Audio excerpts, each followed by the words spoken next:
Comme des cartes postales, les paysages s'offrent à nous. Mais savons-nous les regarder, lire ce qu'ils disent du présent et nous racontent de leur passé?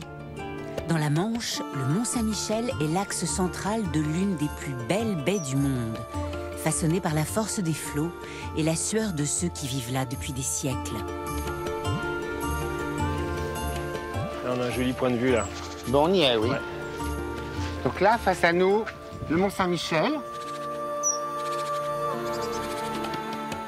Nous sommes sur une petite butte comme ça, un affleurement de schiste. C'est pour ça qu'il y a un moulin derrière nous. Et face à nous, une espèce de grande platitude. Ce qu'on voit en vert là-bas, au bord de l'eau, qu'on appelle un présalé, qui, justement, avec les mouvements de la mer, est une zone très spécifique. Et ici, c'est vrai qu'on a quelque chose de très géométrique et une diversité de couleurs qui nous montre qu'on a vraiment une diversité aussi de cultures. Et puis surtout, ce qu'on voit, c'est des alignements d'arbres comme ça, qui ont l'air plantés sur des choses toutes droites. On devine d'ici que ce sont des digues avec des petits surmontoirs. En fait, quand on voit toute cette platitude, on pourrait imaginer que la mer soit venue jusque loin derrière nous. Et c'est un jeu comme ça entre ce que la mer donne et ce que les hommes en font. Et quand tu vois justement toute la profusion de digues dans ce paysage, ça montre bien que l'homme, petit à petit, essaye justement de retenir ce que la mer a apporté.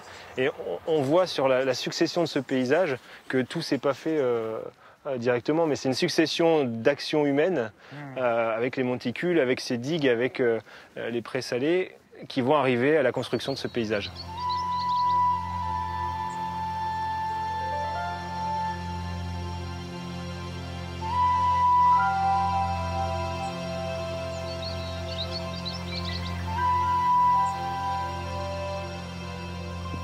Là, nous sommes dans la baie et on voit clairement les changements de niveau. Qu'est-ce qu'ils nous disent? Alors ces niveaux nous disent dans un premier temps des altitudes, puisque nous sommes à peu près ici à 5,50 m de hauteur et qu'ensuite progressivement, on le voit ici en quelques 50 cm, on va voir se développer ce qu'on appelle les présalés. Pour arriver au point le plus haut que peuvent atteindre les marais, c'est-à-dire 8 mètres d'altitude.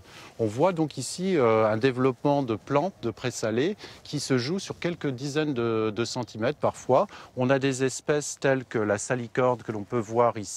Cette salicorne, donc c'est une plante pionnière. Donc elle est pionnière, elle va commencer à fixer les sables. Voilà. Et peu à peu, ils vont s'accumuler, le niveau a monté, jusqu'à avoir cette pelouse. Tout à fait. Avec ici une pelouse particulière, c'est de la Puccinellie. Et cette Puccinellie va envahir complètement cet espace.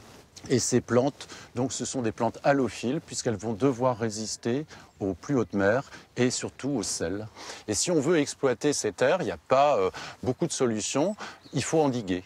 Et c'est ce que vont faire ici dans la baie du Mont les gens à partir du 9e, 10e siècle. Des gens vont s'intéresser à cette tangue, puisqu'on a la chance ici d'avoir une terre extrêmement riche, non exploitable parce que vous avez du sel. Eh bien, on va commencer à endiguer sous forme d'un tout petit enclos. C'est d'ailleurs un mouvement au Moyen-Âge qui s'appelle le mouvement des enclosures. On va gagner de tout petits bouts de terrain pour les exploiter.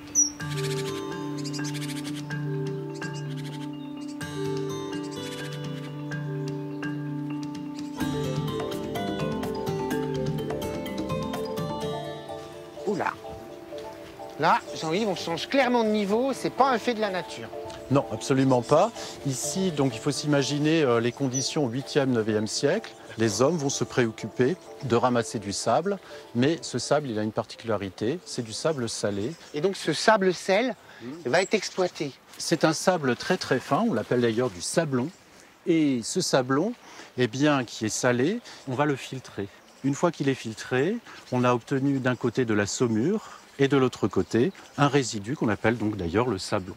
Et ce sablon, il va être accumulé et ça va former un endiguement. Ce sont ce qu'on appelle des mondrains. Donc ici, à partir du 8e siècle, on fait du sel et pour le coup, on crée des monticules qui créent des digues.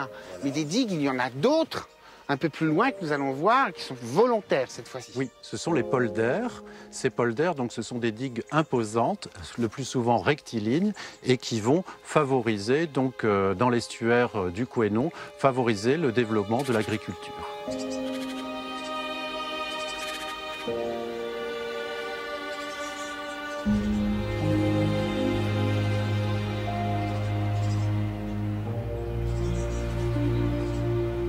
En fait, une baie, c'est pas un delta, mais c'est un peu ça. Et il y a un fleuve qui est complètement indompté et qui fait que on ne sait pas où va aller l'eau, on ne sait pas comment vont les choses. Et c'est un monsieur qui s'appelle Moselman qui a décidé d'investir dans cette partie de la baie pour créer de l'agriculture. Oui, l'idée aussi, la deuxième idée, c'est de gagner des terres sur la mer. Donc on est dans les années 1850, on a besoin à la fois de nourrir les populations, les rendements s'améliorent également, les rendements agricoles. Et on est complètement dans l'héritage de ce que savent faire les Hollandais. Ah, complètement, tout est drainé, les pentes sont calculées à quelques dizaines de centimètres près. Donc le destin de la baie, c'est d'être atterré. Sauf que ce n'est pas une chose concevable, et c'est la raison pour laquelle on a engagé des travaux. Oui, 1934, c'est le dernier polder construit. On se rend compte que les projets initiaux de Moselman, qui étaient d'enserrer le mont dans les polders, on va à l'encontre de la symbolique du mont. Et là, on va, dans les années 50, 60, renverser un petit peu la vapeur en partant du principe que le mont était autrefois au péril de la mer. Aujourd'hui, on commence à se dire que le mont est au péril de la terre.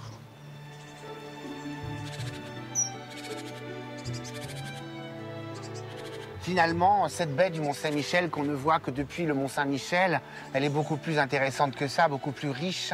Et on a pu toucher un peu du doigt la constitution de ce paysage. Oui, beaucoup d'actions sont faites pour garder le côté insulaire du Mont-Saint-Michel.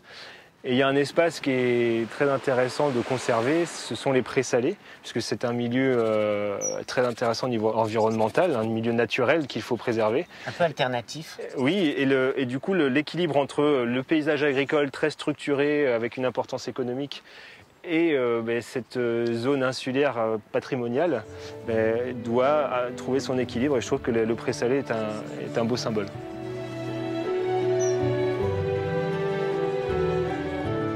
Entre les eaux douces, la mer et la terre, au cours des siècles, comme un poumon qui respire, la baie gonfle ou rétrécit. La main de l'homme écrit et va ayant écrit. Les paysages sont fragiles, questionner leur histoire permet de mieux les appréhender, de les comprendre et surtout de les respecter.